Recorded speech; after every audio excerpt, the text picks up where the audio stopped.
Još 20 dana ostalo je do početka staroplaninskog maratona, četvrto po redu nadmetanje Ultra Trail Stara planina, po rečima organizatora, pogotovo svim parametrima trebalo bi da nadmaši prethodne trke. 170 takmičara iz 10 zemalja, sve, da kažem, kvalitetniji trkači iz zapadne Evrope, što nas jako raduje. Znači, rad je rezultirao, dobili smo kvalitet naravno i moram da kažem da imamo i 30% više ljudi na odnosu prošlu godinu, staza je ista, 86-122 km su duže distance, 19 km kraća, prijave na 19. još početkom marta zatvorene jer 100 ljudi se prijavilo ekspresno, tako da eto to sve govori u prilog tome da Stara planina je odjeknula u celom regionu, na najvećim trkama u regiji se priča o Staroj planini i to je ono što nas posebno raduje. Takmičenje na Staroj planini zauzima posebno mesto u kalendaru aktivnosti organizacije Skyrunning Srbija.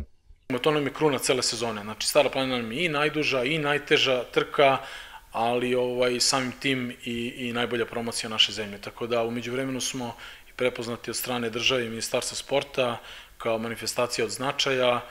I eto, jedan veliki podstrek, motiv svima nama i ovde ljudima u lokalu i nama kao organizatorima da to dignemo na dosta viši nivo i eto, pokušamo i ide nam. U Skupštini opštine danas je održan sastanak sa planinarima, predstavnicima turističke organizacije i javnih preduzeća Skijališta Srbije i Stara planina, lokalnim partnerima za koje organizatorima samo reči hvale. Imamo odličnu komunikaciju, za razliku od ostalih trka, ova opština i da kažem, ljudi iz Knjaževca su poprilično u redu i okej i ažurni, hoće.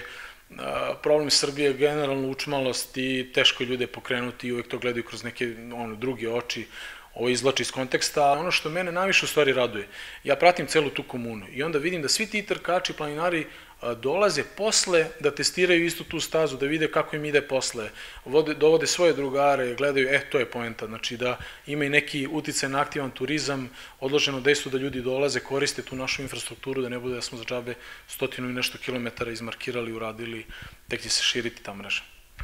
Četvrti staroplaninski maraton, koji obuhvata trku od 19 km, kao i dve ultra trail trke od 80 i 122 km, održava se od 3. do 5. juna.